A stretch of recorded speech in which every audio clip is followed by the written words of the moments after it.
Vou contar mais uma linda história a partir de agora. Só que eu quero fazer antes um pedido para você. Se inscreva no canal. É um gesto tão simples para você e tão significativo para o canal. Entra no canal, se inscreva, curta, põe o teu joinha, acione o sininho. Para nós isso é muito importante. O canal ganha força e muito mais histórias a serem contadas. Por favor, se inscreva no canal. Agora, prepara o coração, porque a história de hoje é linda.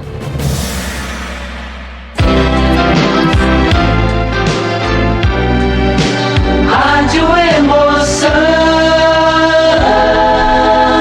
Paulinho, boa pessoa. A verdade de cada um.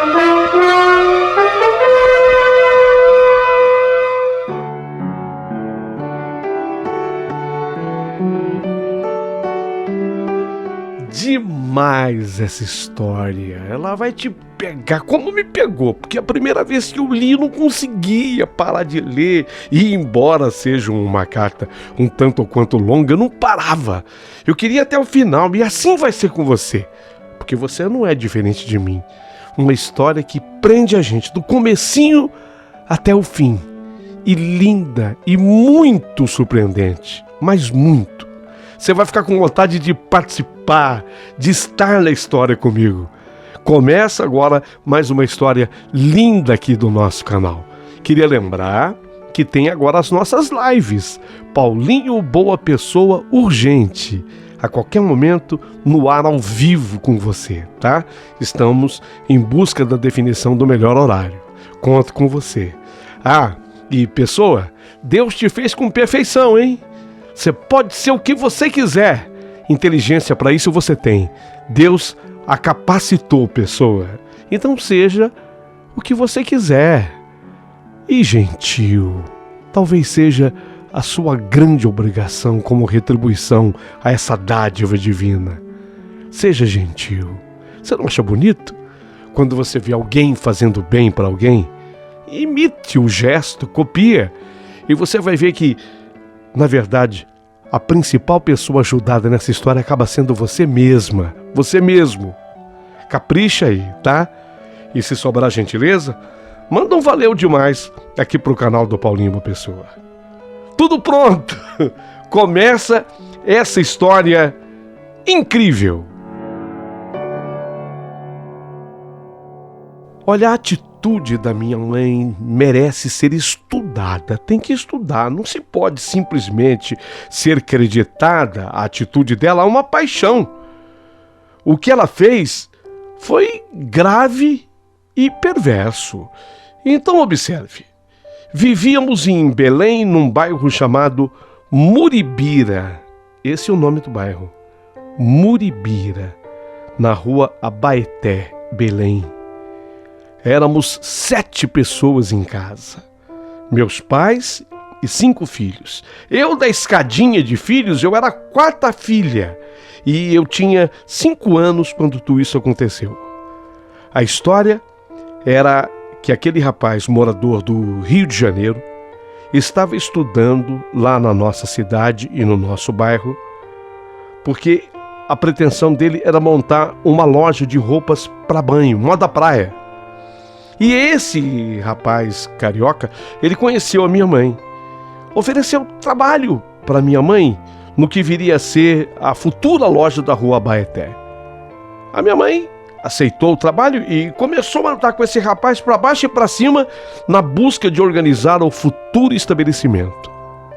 Resultado: não se inaugurou loja alguma e os dois sumiram. O tal rapaz do Rio de Janeiro e minha mãe desapareceram, escafederam-se, sumiram.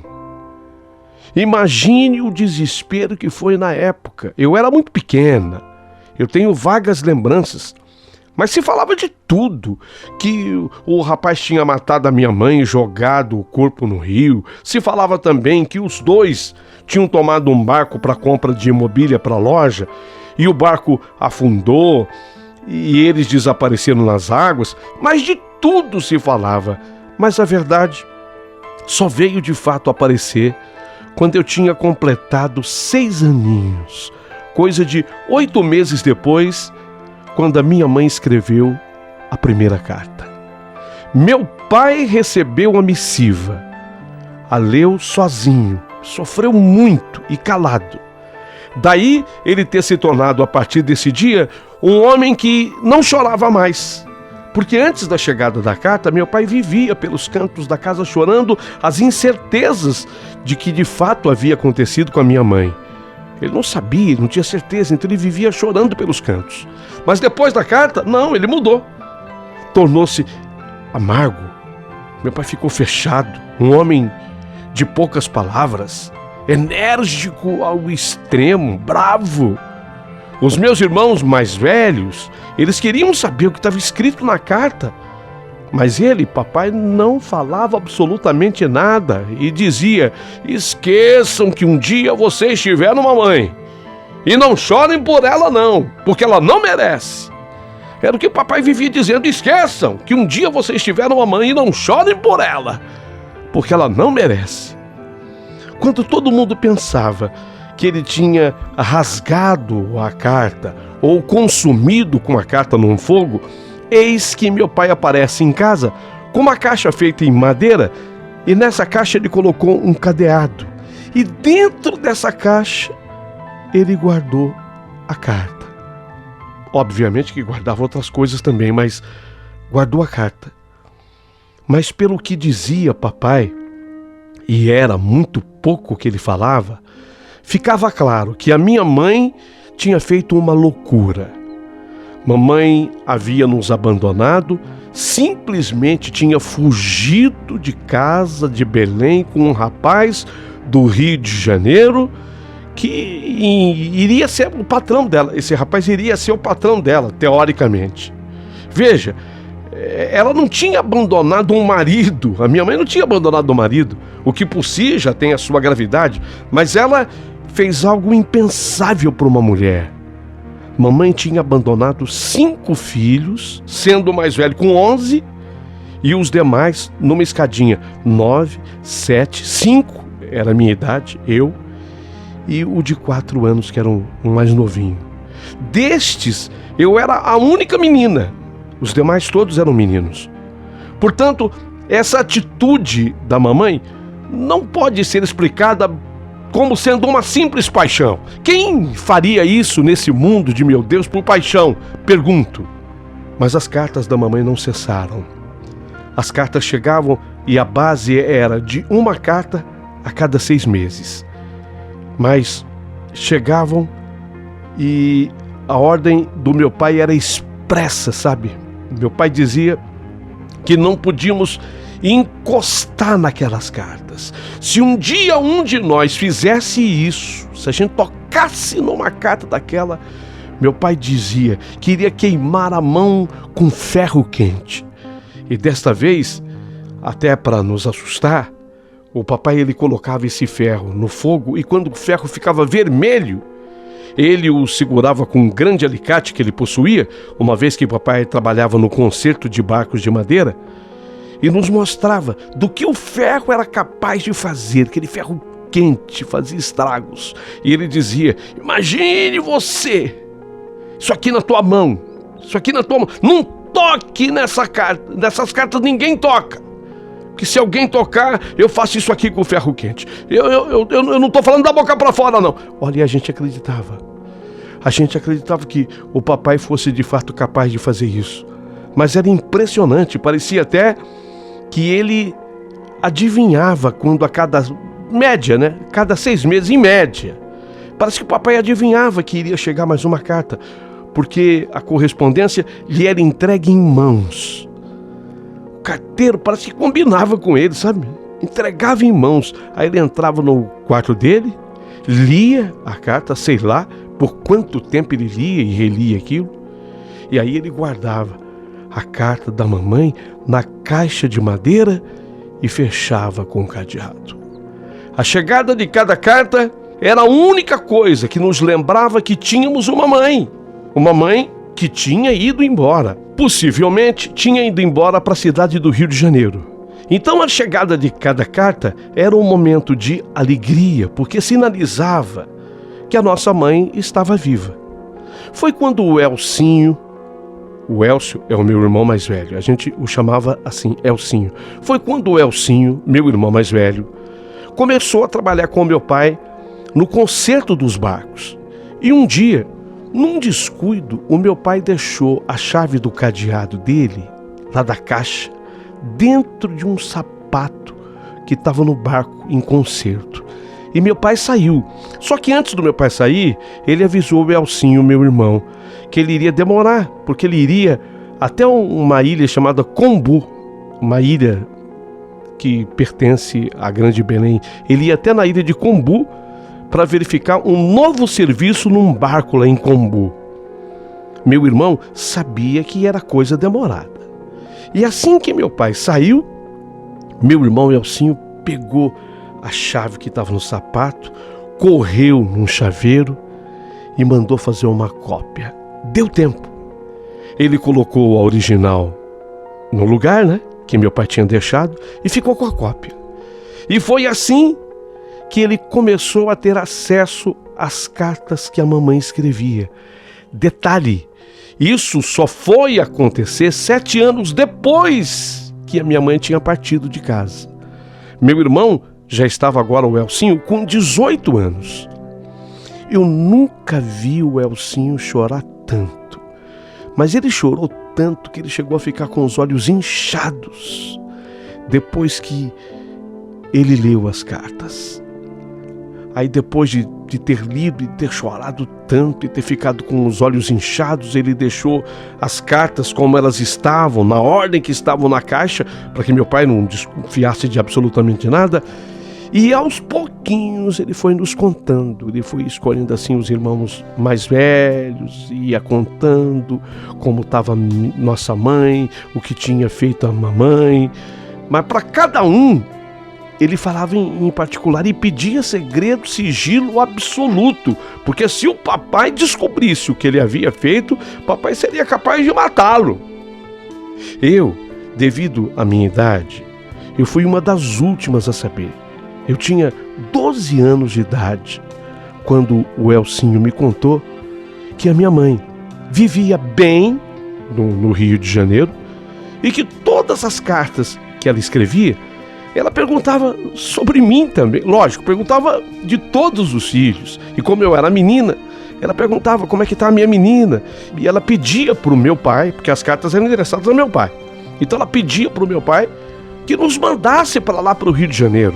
Ela afirmava que em Belém jamais viria, porque ela estava certa de que meu pai poderia ocasionar uma tragédia. E já bastava os estragos que ela tinha feito na família. Ela não queria, especialmente não queria derramamento de sangue. Mas que em nenhum momento a mamãe falava de arrependimento. Meu irmão relatava, não, ela fala tudo isso, mas de arrependimento ela não toca no assunto. Apenas que ela sente grande saudade de todos os filhos. Mas isso era tudo o que nas cartas mais recentes dizia que estava acontecendo. E nos relatava o nosso irmão Elcinho. Numa carta mais recente é que veio uma grande novidade. A minha mãe dizia que ela tinha tido uma outra menina. Ela havia tido uma outra menina, ou seja, nós tínhamos, portanto, uma irmã que nós não conhecíamos e eu tinha vontade imensa de ler essas cartas, mas meu irmão dizia que isso nunca. Porque ele morria de medo que o papai descobrisse e nos mataria. Então, eu na verdade, até ali vivia um misto de sentimentos. Às vezes, revoltada com a atitude da mamãe por ter nos abandonado, mas logo em seguida, puxa, que vontade que eu tenho de rever a minha mãe. Meu Deus, será que eu ainda me lembro dela? Será que eu ainda me lembro dela? Eu tenho lembranças, eu tinha 5 anos a última vez que eu a vi. Será que eu ainda lembro dela? Como será que ela está? E se ela me visse? E se ela me encontrasse, será que ela iria me reconhecer? Eu mudei tanto, né? Agora, eu tenho uma irmã. Será que essa irmã se parece comigo? Sabe, todas essas coisas se passavam pela minha cabeça. E o endereço da mamãe? Eu sei, ela está vivendo no Rio de Janeiro, mas e o endereço dela? Meu irmão Elcio dizia não saber. Não havia no remetente da carta nenhum endereço. E nem no conteúdo da escrita. Eu até pensei, mas peraí, se a mamãe quer que a gente vá para lá um dia, ao encontro dela, pelo menos é isso que ela pede para o nosso pai, que jeito que isso vai acontecer se nós não temos o endereço? Será que de fato ela não coloca o endereço nas cartas? E foi assim, pensando nisso tudo, que outra parte do tempo se passou. Cartas de minha mãe continuavam a chegar naquele ritmo, uma a cada 6 meses. A média continuava sendo essa. Meu irmão, o Elcinho, ele mantinha sua chavinha cópia. E depois de dias que a carta chegava, ele abria com todo cuidado, lia e nos passava o seu conteúdo, sem que meu pai nem imaginasse, nem sonhasse com isso. Até que eu cheguei aos 16 anos de idade. E aos 16, segundo o pessoal comentava, não por querer me gabar, eu havia me transformado numa moça bonita, de corpo bonito também, né? A juventude toda a meu favor, 16 anos. E foi assim que eu comecei a namorar aquele rapaz que era nosso vizinho. Filho de bons pais que fizeram até amizade com meu pai. E meu pai, apesar de ser um homem rude, de poucas palavras, enérgico, ele orientava. Eunice, você pode até namorar com o Ulisses aí. Você pode até namorar, mas sem permitir que ele abuse do você, hein? Não deixa ele tocar no seu corpo, você fica mal falada e isso é a última coisa que eu quero. Se acontecer, eu lhe ponho pra fora de casa. Ah, régua, tá ouvindo isso? Ah, régua. Sim, tá compreendido, pai. Mas fica sossegado, viu? Eu não vou deixar ele abusar, não. Mas que juízo a gente tem quando se tem 16 anos de idade? O Ulisses, ele era mais velho que eu, ele tinha 18. Então naquele dia, eu fui na casa dele, do Ulisses, ele era vizinho. Eu fui na casa dele já sabedora que os pais dele tinham saído, que ele estava sozinho na casa. Já era tudo de caso pensado. Queríamos ficar mesmo assim, sozinhos, gozar de privacidade. E começamos com beijos de paixão, carinhos mais ousados. E eu acabei permitindo que tudo acontecesse.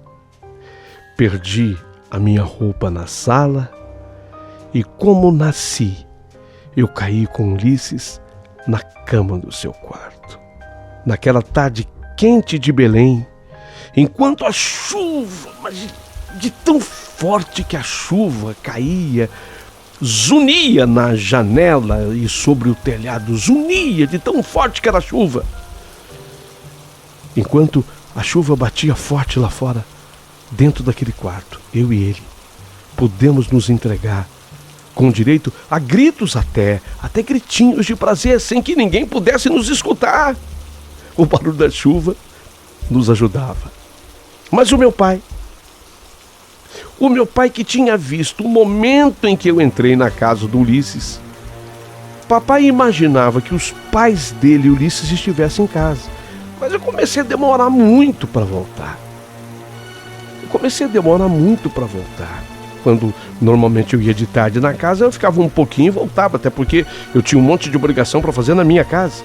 Diante da minha demora em voltar para casa, e sem se importar, inclusive, com a chuva forte que caía, meu pai, ele foi espirrar e ele viu que o carro do pai, do Ulisses, não estava na garagem da casa. E ele concluiu: peraí, esses dois, a Nice e esse Ulisses, esses dois estão sozinhos dentro dessa casa.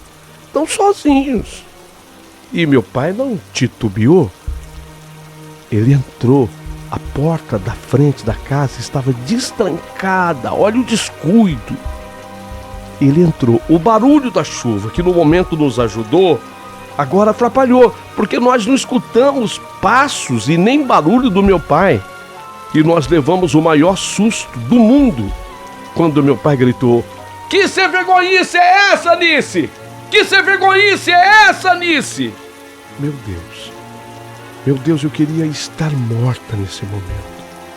E não do jeito que eu estava, nua em pelo, estava nua.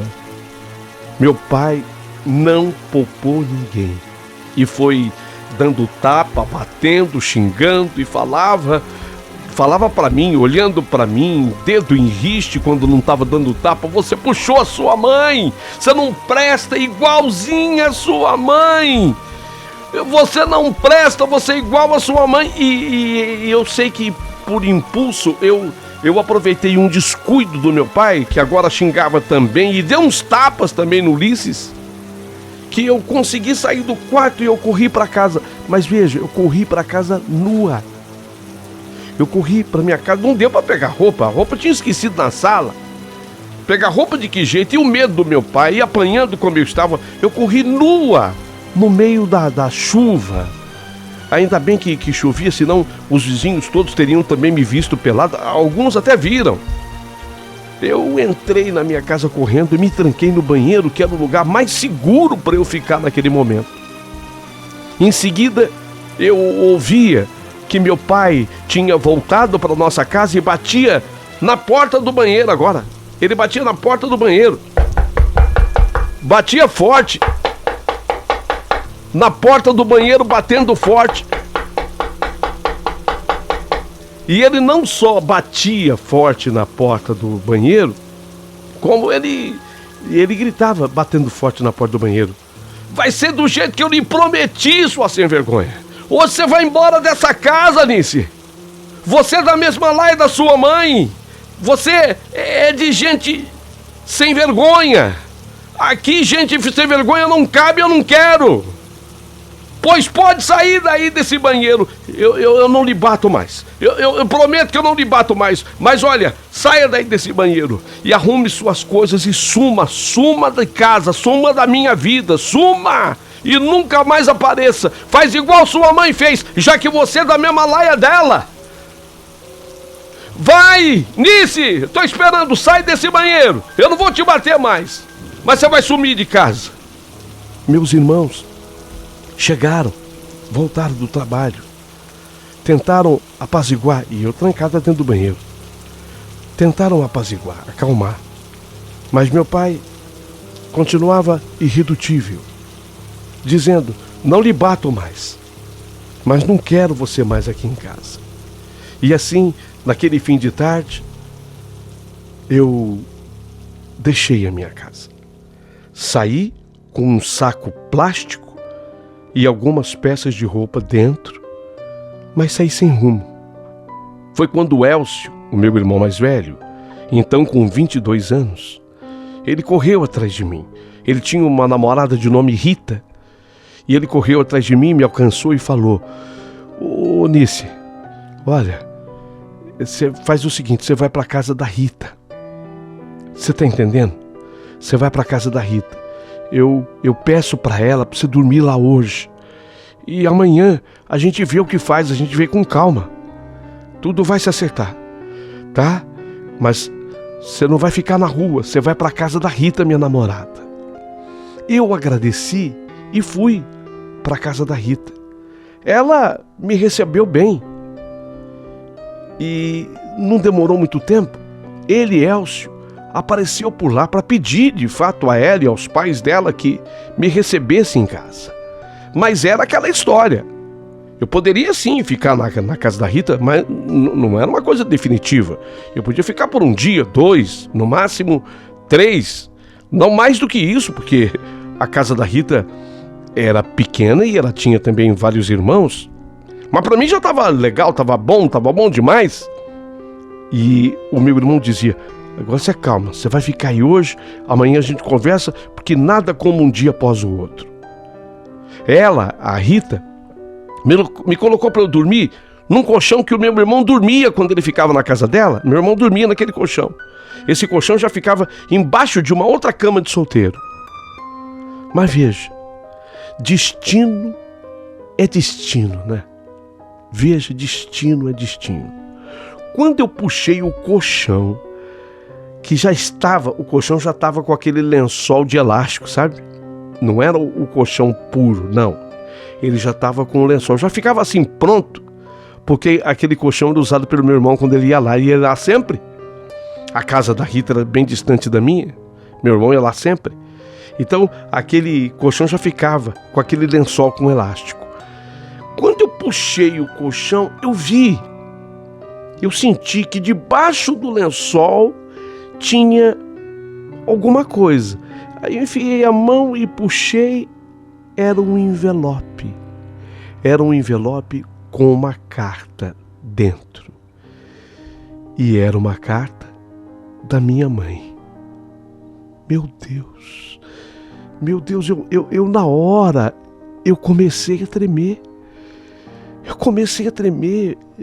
Era a letra da minha mãe que eu estava vendo, sei lá, pela primeira vez.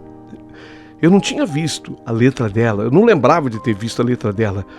Eu comecei a tremer. Eu tremia tanto, eu peguei a carta da minha mãe. Meu irmão, evidente, ele pegou aquela carta, e colocou ali para guardar. Vai ver que aquela era uma carta que não deu certo do meu pai pegar. Entendeu? Era uma carta que havia chegado em casa e o carteiro, ao invés de encontrar o meu pai, encontrou meu irmão nesse dia. Dedução minha. E aí meu irmão pegou aquela carta, que era a mais recente carta, e levou com ele. E sem ter lugar para deixar, ele deixou ali, no colchão, onde ele dormia, lá na casa da namorada da Rita. Eu peguei a carta. Eu tremia. Era a primeira vez que eu pegava uma carta da minha mãe nas mãos. Eu via a letra dela e eu tremia. Na carta, a minha mãe dava as últimas notícias.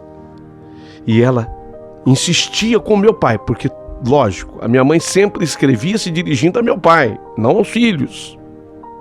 E ela dizia na carta: já passou tanto tempo, homem. Mande os meus filhos virem me visitar. Eu estou morrendo de saudade deles. Eu acho que já fui castigado bastante por você. Homem, não permita que eu morra sem antes estar com os meus filhos. Passe o endereço para eles. Eu moro em Nilópolis, Rio de Janeiro, Travessa Lentejano. Peraí, endereço dela tinha um número. Nilópolis, Rio de Janeiro, Travessa Lentejano. Meu Deus, o endereço dela, eu decorei. Eu li o endereço 1000 vezes, porque obviamente eu não queria pegar a carta, eu tinha que deixar a carta ali. Eu li 1000 vezes, guardei a carta no mesmo lugar e repetia: Nilópolis, Travessa Lentejano, e repetia o número. Nilópolis, Travessa Lentejano, e repetia o número. Pronto, eu tinha um plano comigo. Eu tinha um plano. Eu vou fugir. Eu vou atrás da minha mãe nesse endereço aqui. Agora eu tenho um endereço e eu vou atrás. Aquela noite eu dormi na casa da Rita.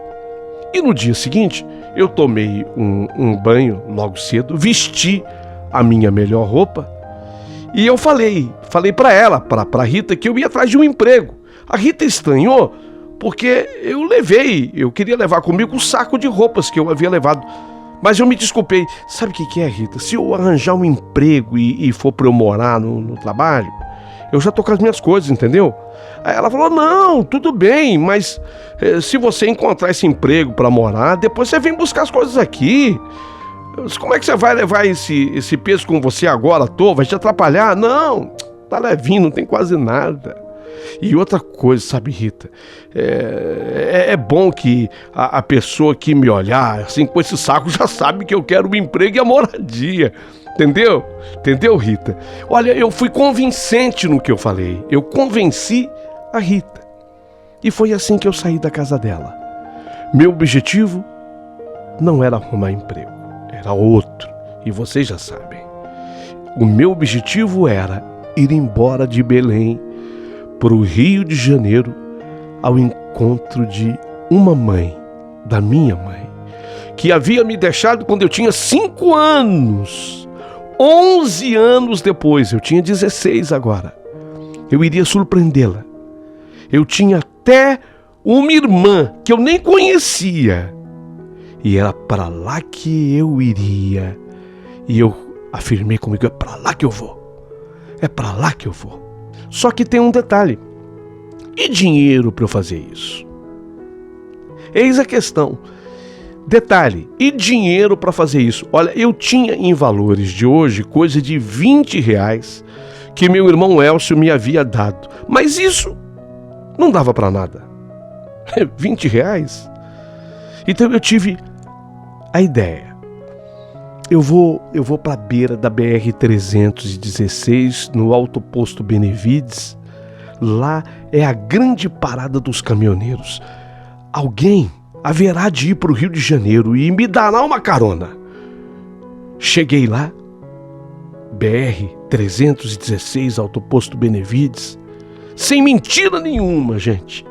Tinha cerca de, até mais de 20 caminhões estacionados parados. Com alguns caminhoneiros, eu nem pude falar porque esses estavam dormindo.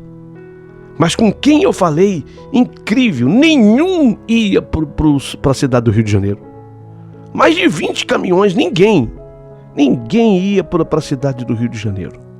Eu já estava desistindo quando eu entrei no banheiro feminino do posto e tomei água da pia do banheiro, porque eu não podia gastar, né? Eu só tinha aquele dinheirinho comigo, eu não podia gastar nada. No que eu saí desse banheiro, cansada, porque fiz um grande trecho a pé até ali, até a BR-316, eu fiz um grande trecho a pé, eu sentei numa cadeira do restaurante do posto, e foi quando aquele homem, de bigode e cabelos brancos, com um palito que rolava na sua boca de um canto para outro, aquele palito na boca, rodando na boca de um canto para o outro, aquele homem de bigode e cabelos brancos, ele me viu, se levantou e veio conversar comigo na minha mesa. Ô mocinha, tá atrás de carona pra onde? Rio de Janeiro. Ah, Rio de Janeiro. Ó, eu tô indo pra Araguaína, Tocantins. Fica perto. Não é Rio de Janeiro, mas fica perto. É só você tomar depois um ônibus até Goiânia e de lá, depois de Goiânia, você pega direto. O ônibus vai bater no Rio de Janeiro. Se você quiser ir comigo, eu tô aqui fazendo o quilo que eu acabei de almoçar, vou tirar uma soneca e vou zarpar daqui a pouco. Quer ir? O que eu ia responder? O que você iria responder no meu lugar? 16 anos. Eu indo embora, fugindo. Surgiu essa oportunidade. Quem tá na chuva é para se molhar. Eu respondi para aquele homem que eu iria sim. Foi quando ele notou o meu abatimento e o tamanho dos meus olhos quando eu via os pratos de comida passando pelo restaurante e ele me ofereceu. Quer almoçar? Quer almoçar? Eu pago para você uma comida. Também aceitei. Eu estava com fome. Enquanto eu almoçava, o homem, ele pegou o saco de roupas que eu estava e levou pro caminhão. Voltou e ficou conversando comigo. E aquele palito sempre na boca dele, ia de um canto para outra. Aquele palito de dentes na boca, de um canto para o outro da boca. E o homem não tirava o palito da boca. E eu só comia de tão faminta que eu estava. Ele depois se livrou do palito numa cusparada lá fora. Foi para a boleia do caminhão e dormiu coisa de 1h30. Na sequência, lavou o rosto lá no banheiro do posto e partimos rumo a Araguaína, Tocantins, cidade da qual eu nunca antes tinha escutado falar. Araguaína, onde fica isso? Tocantins? Eu não tinha ouvido falar de nada disso. Dentro do caminhão, o senhor de bigode e cabelos brancos se transformou. Dentro do caminhão o homem mudou. Se transformou e começou a falar de sexo sem parar. E começou a me contar como é que foi a primeira experiência dele. E começou a dizer as mulheres com as quais ele já tinha saído e como é que ele fazia. E ele foi criando assim um clima para poder fazer a pergunta se eu já tinha vivido um momento desse. Eu tinha vivido. Fazia o quê? 24 horas. Eu tinha vivido no dia anterior. Com meu namorado. Na surpresa lá do meu pai. Mas eu nem respondia. Eu só olhava para frente. Mas uma coisa vai ficando cada vez mais certa. Aquele velho que amava palito, ele já tinha colocado mais um palito na boca, inclusive. Ele também era metido a gostar de sexo. E nessa história, eu iria virar o seu palito. Iria. Só que o palito é inanimado. Mas eu sou gente. Eu tinha nojo. Mas quando ele parou, à noite, naquele posto beira de estrada, eu não tive como dizer não. Quer dizer, eu até tentei. Eu até falei. Mas ele parecia não me escutar. O que eu falava, entrava por um ouvido dele e saía pelo outro. Ele me ignorava. E ele, minutos antes, ele havia me mostrado um revólver. Ele falou que eu não tivesse medo, não, porque aquela arma, ele só usaria em caso de defesa, da nossa defesa. Então ele deixou a pistola na porta do caminhão do lado dele. Lógico, aquilo me constrangeu. Ele mostrou uma arma para mim minutos antes de entrar naqueles assuntos assim mais pesados. Aquilo me constrangeu. Mais até do que isso, aquilo me amedrontou mesmo. Eu achei que fosse melhor ceder. Até porque ele ainda teve cuidado de colocar o preservativo, a camisinha. Eu chorava em silêncio, enquanto o velho do palito se deliciava com o meu corpo jovem. Mas havia um outro grande problema. A viagem era longa. Quase 900 quilômetros de Belém até Araguaína. Com as paradas deu quase 20 horas de viagem. E o velho do palito se animava com o frescor da minha juventude. E acabou acontecendo mais umas 3 vezes. Não que ele fosse um super sessentão, não. Mas ele não queria perder a carne fresca, nova. Ainda que fossem apenas tentativas, mas ele vinha para cima. Numa das vezes, ele nem tirou o palito da boca e acabou ferindo o meu lábio. Só não me pergunte qual. Finalmente, chegamos à cidade de Araguaína. Foi quando eu vi que o velho do palito, ele tinha dó de se afastar de mim. Deu para entender isso? Não era dó de mim. Observa, ele não tinha pena de mim. Ele tinha dó de se afastar de mim. Era uma espécie de autopiedade. Então ele lança outra ideia. ele poderia até me dar o dinheiro para passagem até Goiânia. E de lá de Goiânia, eu acabar de chegar até o Rio de Janeiro com o dinheiro da passagem dele, desde que eu fosse com ele numa cachoeira chamada Véu da Noiva, lá em Araguaína. E ele foi plantando essa ideia na minha cabeça, e eu não vou mentir, louca do jeito que eu tava para chegar no Rio de Janeiro, já que eu tinha aguentado até ali, caramba. Eu já tinha aguentado umas 3 vezes, naquelas 20 horas de viagem.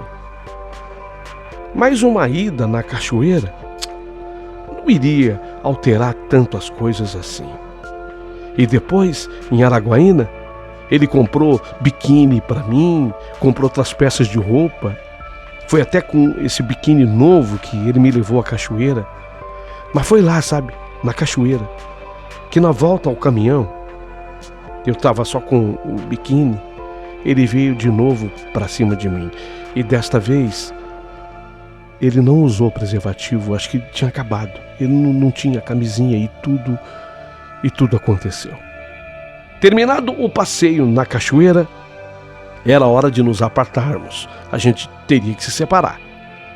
Ele deveria então me dar o dinheiro da minha viagem, da passagem, porque eu teria que ir dali até Goiânia e de Goiânia para o Rio de Janeiro. Esse era o combinado. A nossa aventura acabaria ali. Mas aí ele começou a me enrolar. Ele sabia que era só me dar o dinheiro e nunca mais ele me veria na sua vida. Nunca mais. Então ele, sabe, ele estava com dó de se afastar de mim. É a autopiedade. Então ele lança mais uma ideia. Sabe o que é?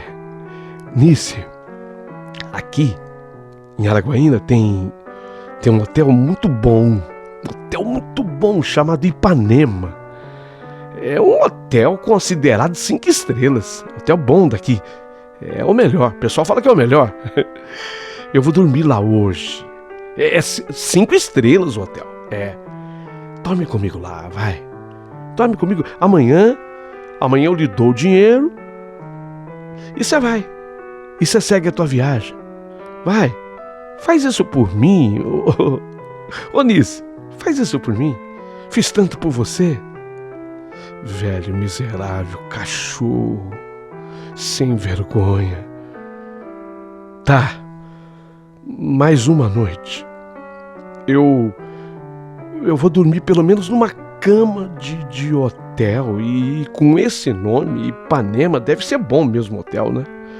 Eu preciso me alimentar bem, tomar um banho pra valer num chuveiro desses de hotel. Ele tá falando que o hotel é bom, é chique. Eu nem sabia o que era 5 estrelas, mas ele tá dizendo de 5 estrelas. Tá. A viagem que eu terei pela frente ainda é muito longa, né? Porque eu tenho que ir para Goiânia e de Goiânia eu tenho que ir para o Rio de Janeiro.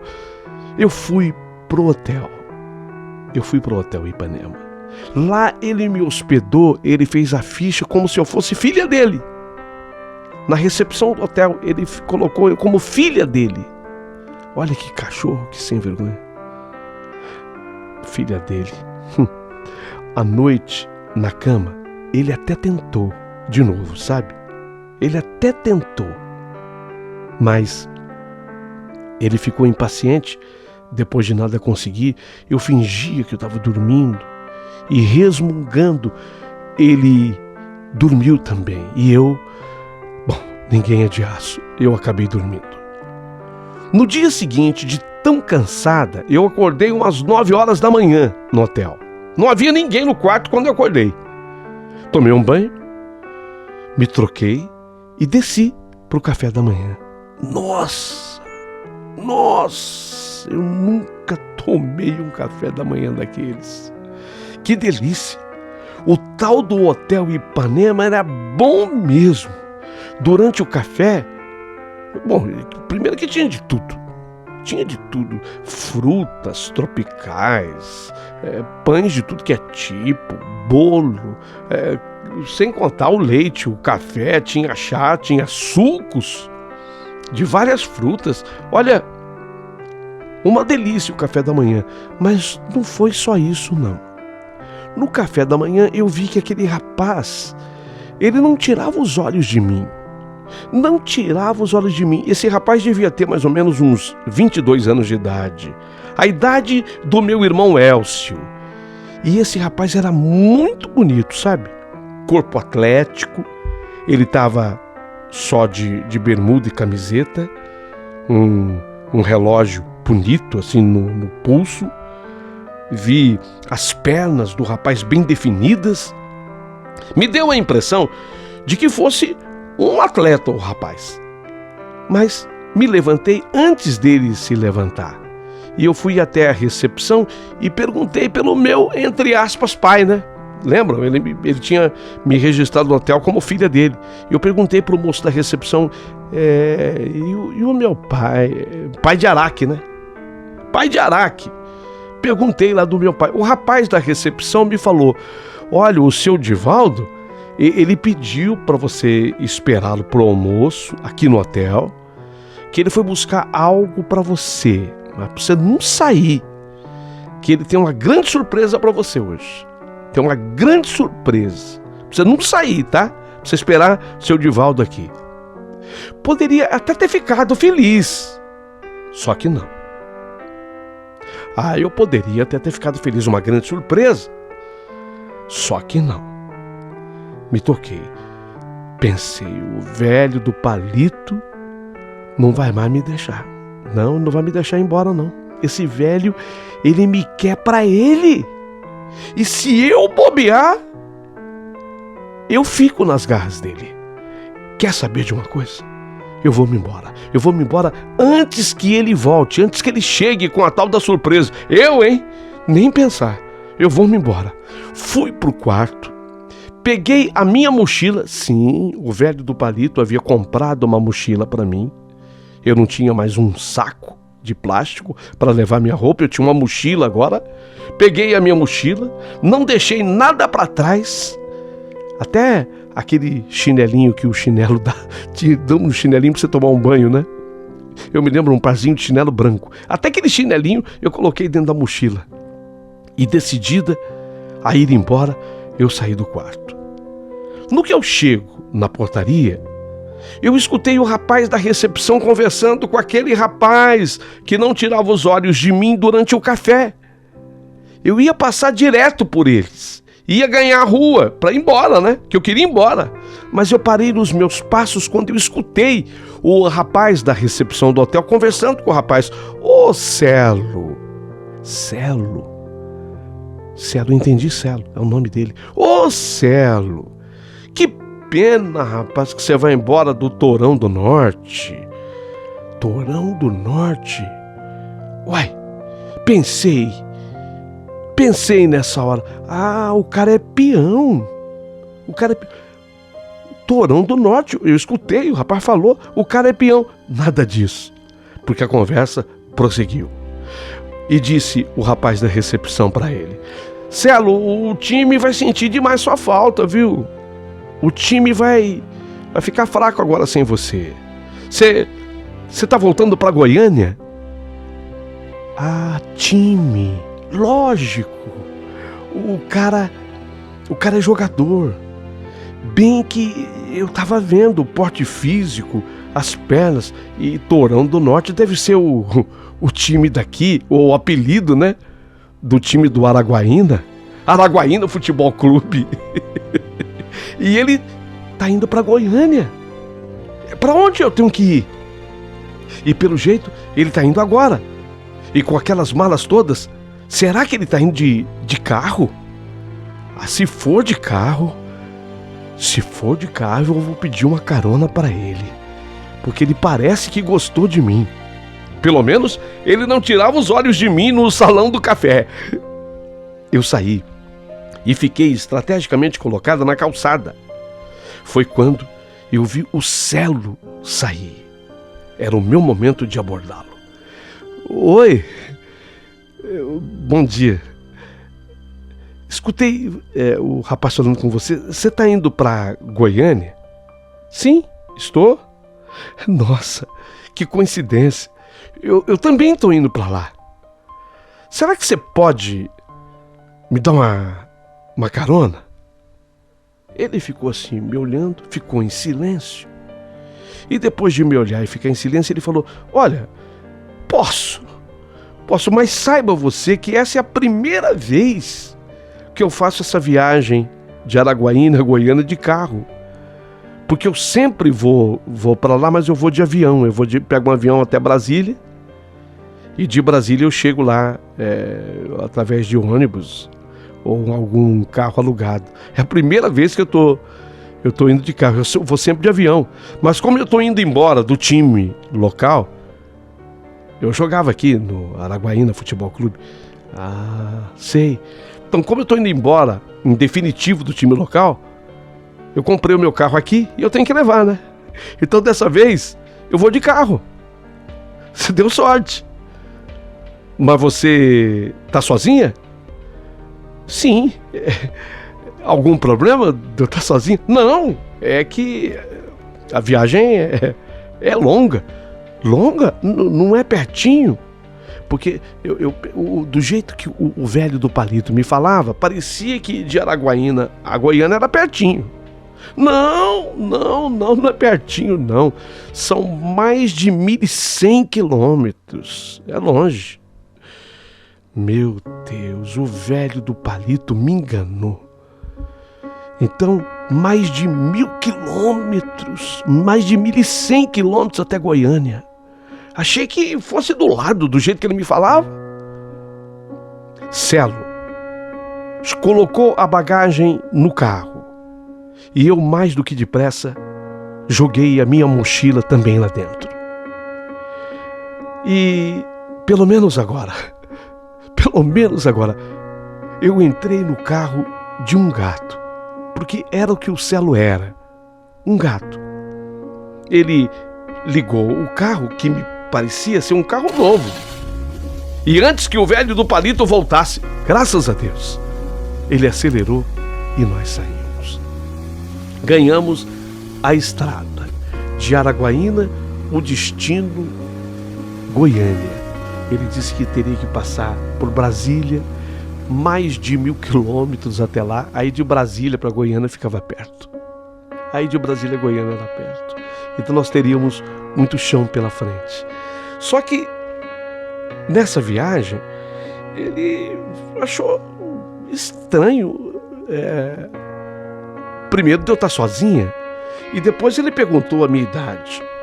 E quando eu falei para ele que eu tinha 16, quase que ele brecou o carro. Aliás, ele chegou a diminuir muito a velocidade. Falou: não, 16 anos? Não, você não pode viajar sozinha. Era seu pai que estava com você lá no hotel? Não, você não pode viajar sozinho. Ele estava querendo já entrar num acostamento e atrás de um retorno. Ele queria me trazer de volta. Só que aí eu fui obrigado a abrir para ele e contar toda a verdade. Toda a verdade. Falei que eu tinha saído da minha casa em fuga. Óbvio que não contei detalhes a respeito dos encontros sexuais, nem com o velho do palito. Isso não. Eu tenho pudores, eu tenho vergonha. Mas eu contei para ele o principal, que eu estava indo embora para a cidade do Rio de Janeiro, fugindo de Belém, da minha casa, depois de uma briga com meu pai, e que eu ia ao encontro da minha mãe. Ele ficou assustado, mas pelo menos ele entendeu que aquele senhor com quem eu estava no Hotel Ipanema não era meu pai coisíssima nenhuma. Era um caminhoneiro com quem eu havia pego carona. E como a viagem era longa, não daria para a gente fazer numa puxada só. Então ele resolveu parar naquela cidade. E naquela cidade ele teria que se hospedar naquele hotel. E o que aconteceu dentro daquele hotel, entre mim e Celo, o jogador de futebol, eu conto para vocês no segundo capítulo da minha história. uma história incrível e imperdível. Vocês precisam saber tudo o que aconteceu comigo nessa viagem.